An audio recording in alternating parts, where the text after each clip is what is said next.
कविता लिखना एक ऐसी आर्ट है, एक ऐसी विधा है जो कि एक ही साथ कठिन भी है और आसान भी है। आसान इसलिए है क्योंकि जब आप कविता लिख रहे होते हैं तो आपके ऊपर कोई बंदिश नहीं होती। आजकल तो फॉर्म और मीटर की भी कोई बंदिश नहीं होती। ज्यादातर लोग फ्री वर्स में यानी मुक्त छंद में कविताएं लिखते हैं और इसके लिए आपको किसी प्रकार के कोई कोर्स की, कोई ट्रेनिंग की जरूरत नहीं है और रूल्स बहुत कम है कविता लिखने के लिए। तो इसीलिए ये एक तरफ तो बहुत आसान एक्सरसाइज मानी जाती है पोइट्री लिखना, लेकिन इसी बात की वजह से ये मुश्किल भी बन जाती है चूंकि कोई रूल्स नहीं होते हैं। और कविता लिखना एक बहुत क्रिएटिव एक्सरसाइज होती है, तो कई लोगों के लिए टेढ़ी खीर होती है। और जो न्यू पोइट्स हैं, बिगिनर पोइट्स हैं, उन्हें आमतौर पर इस समस्या का सामना करना पड़ता है। उनके जहन में बहुत सारे प्रश्न, बहुत सारे सवाल उठते हैं कि मैं कविता लिखने की शुरुआत कैसे करूं, मैं किस प्रकार से कविता लिखूं। तो आज इसी को लेकर मैंने एक वीडियो बनाया है। हेलो दोस्तों, मेरा नाम रति है और मेरे यूट्यूब चैनल में आपका बहुत बहुत स्वागत है। तो आज के वीडियो में मैं आपको अपनी पोइटिक प्रोसेस के बारे में बताऊंगी कि मैं किस प्रकार से कविताएं लिखती हूँ, और इसको क्वेश्चन आंसर फॉर्मेट में लेंगे। जो प्रश्न आमतौर पर मुझे लगता है कि नए पोइट्स के जहन में उठते हैं, उन प्रश्नों का एक एक करके मैं अपनी पोइटिक प्रोसेस के माध्यम से जवाब दूंगी कि किस प्रकार से मैं कविताएं लिखती हूँ। तो सबसे पहले मेरे बारे में, मैं एक जर्नलिस्ट हूँ, राइटर, पोएट, यूट्यूबर हूँ, और मेरी कविताओं की दो पुस्तकें प्रकाशित हुई हैं अंग्रेजी में। इसमें से एक के अमेजोन पर लिंक उपलब्ध है, आप चेकआउट कर सकते हैं। इसके अलावा मैं हिंदी में भी कविताएं लिखती हूँ। मेरी हिंदी की कविताएं बहुत सी पत्र पत्रिकाओं में प्रकाशित हो रखी हैं। हालांकि अभी तक मेरी कोई किताब नहीं छपी हिंदी कविताओं की, लेकिन मैं यूट्यूब पर भी शेयर करती रहती हूँ। तो ये था मेरा बैकग्राउंड, और अब शुरुआत करते हैं वीडियो से। तो सबसे पहला प्रश्न जो मुझे लगता है कि न्यू पोइट्स के दिमाग में आता है वो यही आता है ऑब्वियसली कि मैं कविता लिखने की शुरुआत कैसे करूं, मेरी कविता लिखने की प्रक्रिया क्या होनी चाहिए, क्या मुझे रोज लिखना चाहिए, एक रेगुलर स्केड्यूल फॉलो करना चाहिए पोइट्री लिखने के लिए, या फिर जब मेरा मन करे तब लिखूं। इसका कोई सीधा सा जवाब नहीं है, इसका जवाब अब हम ढूंढते हैं। तो इसके जवाब में सबसे पहले मैं आपको अपनी पोइटिक प्रोसेस के बारे में बताना चाहूंगी। तो जब मैंने लिखने की शुरुआत की थी तो मैं कोई भी किसी प्रकार का रेगुलर शेड्यूल फॉलो नहीं करती थी, बल्कि कैफे से लेकर रेस्टोरेंट से लेकर तमाम तरीके के पब्लिक प्लेसेस में सब जगह मैंने कविताएं लिखी हैं। मेरे साथ डायरी होती थी, और ये बहुत ही क्रिएटिव प्रोसेस थी उस टाइम। ये मेरा जो क्रिएटिव फ्लो था वो इस प्रकार का था कि मैं बहुत रैंडमली कहीं भी कविताएं लिखती थी, और कोई रेगुलर स्केड्यूल तो बिल्कुल फॉलो नहीं करती थी मैं कविता लिखने के लिए। कभी तो एक दिन में बहुत सारी कविताएं एक साथ बैठ के अचानक से लिख देती थी, दो तीन दिन में बहुत सारी कविताएं, तो कभी बिल्कुल पूरे महीने भर तक कुछ नहीं लिखा। तो इस प्रकार से मेरा जो पोइटिक प्रोसेस था, जैसा कि मैंने कहा, खासकर कविता लेखन के शुरुआती दौर में वो बहुत रैंडम था और इम्प्रॉम्प्टू था, and it work for me because मेरा मिजाज ऐसा था। तो उस प्रकार से मेरी प्रोडक्टिविटी भी अच्छी होती थी, तो मैंने कोई रेगुलर राइटिंग स्केड्यूल फॉलो नहीं किया। लेकिन हाँ, अब जैसे मैंने दो किताबें मेरी पब्लिश हो गई हैं, और मैं भी थोड़ी सी ज़्यादा, मतलब कह सकते हैं कि चूंकि एक्सपीरियंसड हूँ पोइट्री राइटिंग में, तो अब मैं अपने आप को इस प्रकार से डिसिप्लिन कर सकती हूँ कि अगर मैं कविताएं लिखना चाहूँ, एक किताब प्लान करना चाहूँ, तो मैं आराम से बैठ के एक जैसे ऑफिस का काम करते हैं वैसे बैठ के कविताएं लिख सकती हूँ। लेकिन शुरुआत में मैं ऐसा नहीं कर पाती थी, तो मैं कोई रेगुलर स्केड्यूल फॉलो नहीं करती थी। तो आपके इस प्रश्न का जवाब यही होगा कि इट डिपेंड्स ऑन यू, या आपके ऊपर निर्भर करता है। अगर आप थोड़े बहुत डिसिप्लिन्ड हैं तो आप एक रेगुलर स्केड्यूल फॉलो कर सकते हैं, लेकिन अगर आप बहुत ही ज़्यादा इनडिसिप्लिन्ड हैं और स्केड्यूल बिल्कुल आपको दुश्मन जैसा लगता है और आपके लिए बहुत मुश्किल है एक रेगुलर स्केड्यूल फॉलो करना, तो मैं कहूंगी कि अपने आप को फोर्स मत कीजिए। क्योंकि कविता आप रोज लिखते हैं या कभी कभी लिखते हैं, इससे ज्यादा जरूरी है कि आप कविताएं लिखते हैं। तो ऐसा नहीं है कि अगर आप रोज कविताएं लिखेंगे तो आपकी आउटपुट बहुत ज्यादा बढ़ जाएगी। मे बी आप पता नहीं क्या लिखेंगे जो कि शायद अच्छा भी नहीं होगा। तो उसके कंपैरिजन में अगर आप महीने में 2-3 बार भी लिखते हैं, लेकिन जब आपको सच में कविता लिखने का मन करता है, तो आपकी प्रोडक्टिविटी ज्यादा अच्छी होगी। तो मैं तो आपको यही सलाह दूंगी कि जो आपके टेम्परामेंट के अनुसार जो भी वर्क करता है आप वही कीजिए। हाँ, अगर आपको ऐसा लगता है कि कविता लेखन के शुरुआती दौर में कि आप बिल्कुल भी कुछ कविताएं नहीं लिख पा रहे, तो अपने आप को थोड़ा बहुत डिसिप्लिन कर सकते हैं। इस प्रकार से कर सकते हैं कि हफ्ते में 2-3 दिन आप अपने आप को दे दीजिए कि आपको कविताएं लिखनी है। लेकिन रोज कविता लिखने का फंडा मुझे तो समझ में नहीं आता, क्योंकि रोज कविताएं लिखनी बहुत मुश्किल भी होती हैं। इस प्रकार से रोज तो विचार भी नहीं आते दिमाग में। तो आप अपने आप को थोड़ा बहुत किसी तरीके के रेगुलर राइटिंग रूटीन डिसिप्लिन में जरूर डाल सकते हैं। लेकिन जैसा कि मैंने कहा कि आप अपने टेम्परामेंट के अनुसार ये करिए, या आपका अपना डिसीजन है, अपनी खुद की कंडीशंस इवैल्यूएट करिए। क्योंकि अगर आप बेवजह परेशान हो रहे हैं और ये रूटीन आपके लिए बहुत ज़्यादा बाउंडेशन बन रहा है, तो फिर कविता लिखने का सारा मज़ा भी खराब हो जाएगा। दूसरा प्रश्न एक जो न्यू पोइट्स के दिमाग में आता है बहुत ज़्यादा, वो ये है कि how do I get ideas for writing poetry. कविता लिखने के लिए सब्जेक्ट मैटर क्या होना चाहिए, किन विषयों पर मैं कविता लिखूँ, ये मुझे कैसे पता चले, कैसे मुझे आइडियाज़ मिले। तो ये एक बहुत ही आम सा सवाल है जिससे सारे बिगनर पोइट्स स्ट्रगल करते हैं, बल्कि बिगनर ही क्यों, बाद में भी जो पोइट्स अपने करियर में एडवांस भी होते हैं वो भी स्ट्रगल करते हैं। क्योंकि आप किन किन टॉपिक्स पे कविताएं लिखें, कभी कभी लिस्ट एग्जॉस्ट हो जाती है। तो इसका भी जवाब मैं अपनी राइटिंग प्रोसेस, अपनी पोइटिक प्रोसेस के बारे में बताकर देना चाहूँगी। तो सबसे पहली बात कि कविता लेखन जो है वो प्रोज राइटिंग से या नॉन फिक्शन राइटिंग से अलग है। तो ये ऐसा नहीं है कि आपने कोई कहानी लिखी, उसका प्लॉट सोच लिया और फिर कहानी लिख डाली, या फिर ऐसा भी नहीं है कि आपको कोई आर्टिकल लिखना है तो आपने उसका टॉपिक डिसाइड किया और फिर वो आपने झटपट पॉइंट्स बना के आर्टिकल लिख डाला। क्योंकि आर्टिकल राइटिंग होगी या स्टोरी राइटिंग भी होगी, हालांकि स्टोरी राइटिंग में इमेजिनेशन तो बहुत होता है, लेकिन फिर भी उसका जो कंस्ट्रक्शन होता है वो एक लॉजिकल सीक्वेंस में होता है। जबकि कविता का जो कंस्ट्रक्शन होता है वो एक प्रकार की लॉजिकल सीक्वेंस में नहीं होता। कविता हमारे ब्रेन का की जो क्रिएटिव थिंकिंग होती है वो ज़्यादा अप्लाई होती है कविता में। तो क्योंकि कविता का आप फॉर्म भी देखते हैं कि कविता का फॉर्म उबड़ खाबड़ होता है, एक स्टोरी की तरह कविता सीधे सीधे प्रोग्रेस नहीं करती। तो इसलिए कविता लिखने की प्रोसेस भी इतनी सिंपल नहीं होती, स्ट्रेट फॉरवर्ड नहीं होती कि आप एक पॉइंट्स लिस्ट बना ले कि मुझे इन सब्जेक्ट्स पे कविताएं लिखनी है और फिर आप उन सब्जेक्ट्स पे कविताएं लिख देंगे। कभी कभी क्योंकि ऐसा भी होता है, मान लीजिए आपने डिसाइड कुछ और किया लेकिन लिखते समय आपके दिमाग में कुछ और आया, आपने कुछ और ही लिख डाला। तो कविता में स्पॉन्टेनिटी बहुत है।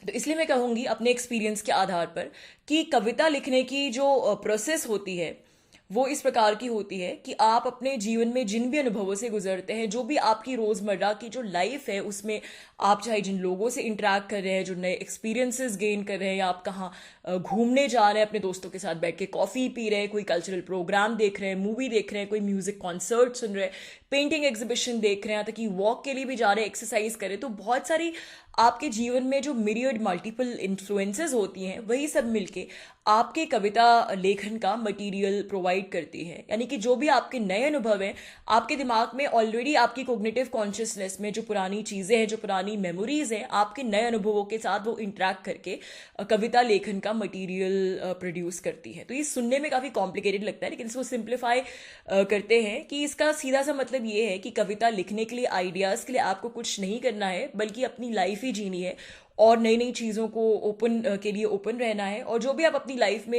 एक्सपीरियंस करते हैं, तो अगर आप धीरे धीरे वैसी क्रिएटिव कॉन्शियसनेस डेवलप करेंगे तो फिर आप उन चीज़ों को नई तरीके से इंटरप्रेट करके आपके दिमाग में जो ऑलरेडी पहले चीज़ होंगी उससे जोड़ के नए आइडियाज़ निकलेंगे। मैं एग्जाम्पल देके समझाती हूँ। तो जैसे कि मैं कैफ़ेज़ बहुत जाती हूँ, मुझे कैफ़ेज़ बहुत पसंद है, और मैं एक ऐसे शहर में रहती हूँ जहाँ बहुत सुंदर सुंदर कैफ़ेज़ हैं। तो चूंकि मैं अपना इंडिपेंडेंट काम करती हूँ तो मैं लैपटॉप लेके कभी भी चले जाती हूँ कैफ़े में, और हफ्ते में 2 दिन एटलीस्ट वहाँ पे बैठ के काम करती हूँ। तो फिर बीच बीच में काम करते समय मुझे अच्छा लगता है, मैं कुछ कुछ फ़ोटोज़ क्लिक करती हूँ, वीडियो बनाती हूँ, और फिर उसमें जैसे अपनी पोइट्री की किताब रख दी और उसके साथ मैंने कुछ पिक्चर्स क्लिक कर ली। कैफ़े में कॉफ़ी का कप भी है साथ में। तो एक दिन मैं इसी तरीके की कुछ एक्सरसाइज कर रही थी और अपनी पोइट्री की किताब की कॉफ़ी के कप के साथ पिक्चर क्लिक कर रही थी।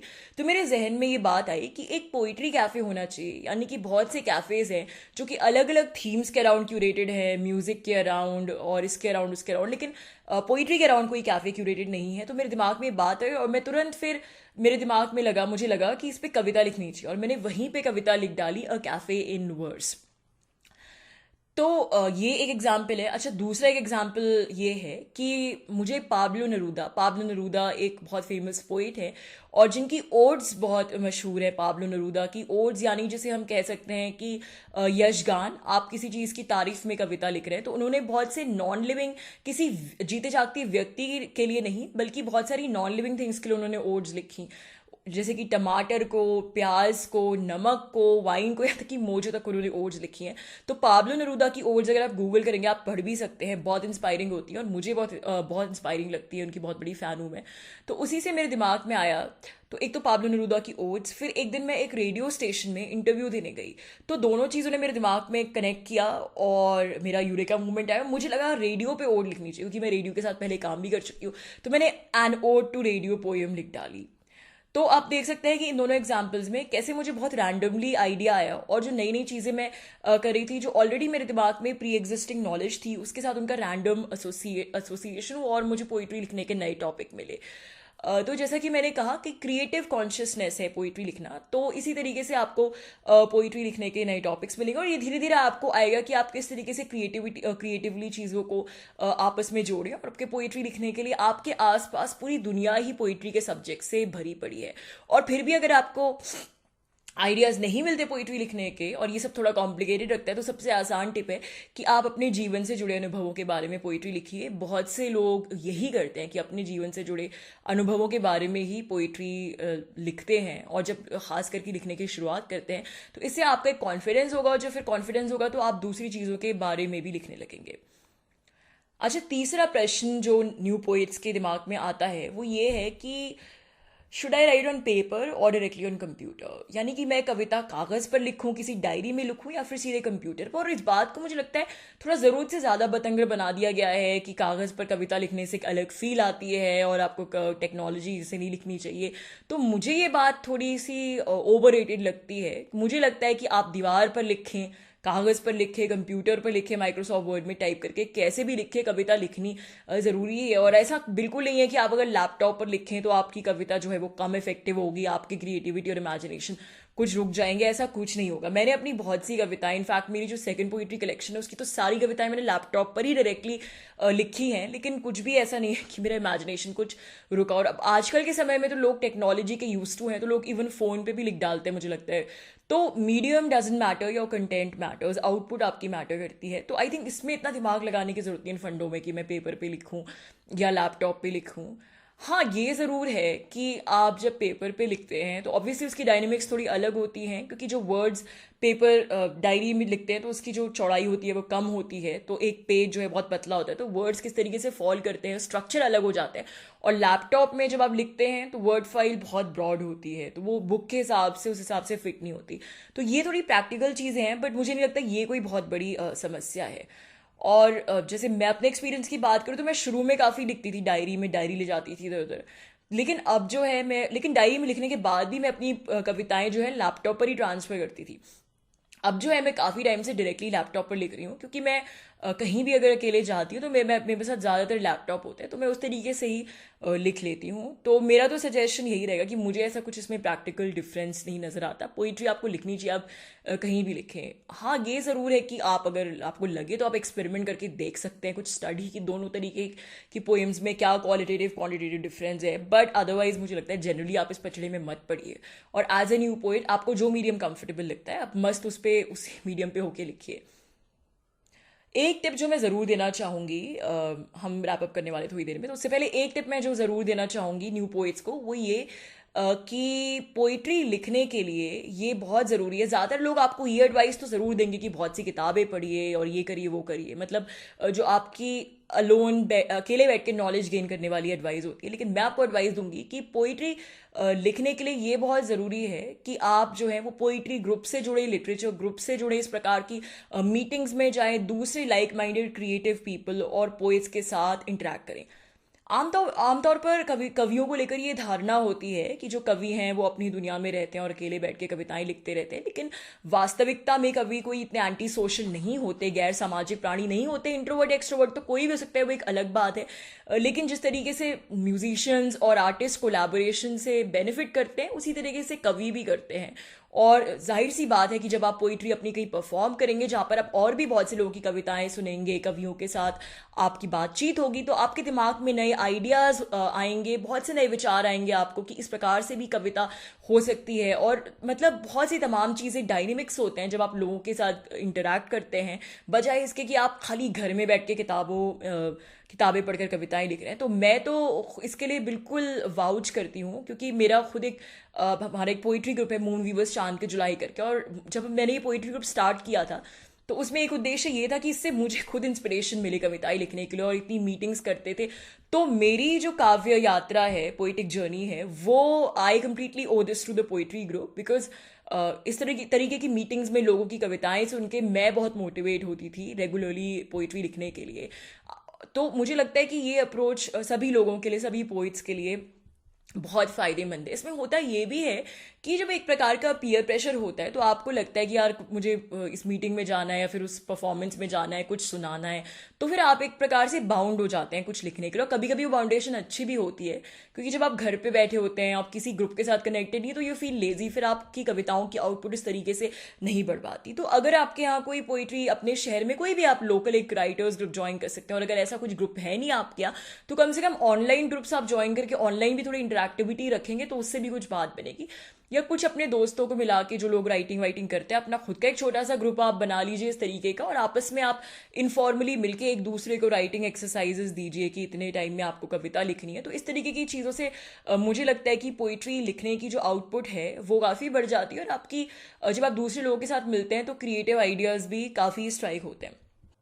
अच्छा, एक प्रश्न जो सभी न्यू पोइट्स के दिमाग में आता है वो ये है कि what if I get completely stuck, कि अगर ऐसा हो गया कि मुझे कुछ भी आइडियाज नहीं आ रहे, कुछ भी समझ में नहीं आ रहा है, कि मुझे राइटर्स ब्लॉक टाइप का हो गया, तो मैं कैसे पोइट्री लिखना कंटिन्यू करूं। तो इसके लिए एक बहुत ही आसान सा जवाब है कि आप तब अपने आप को आप थीम बेस्ड पोइट्री लिखने का चैलेंज दीजिए।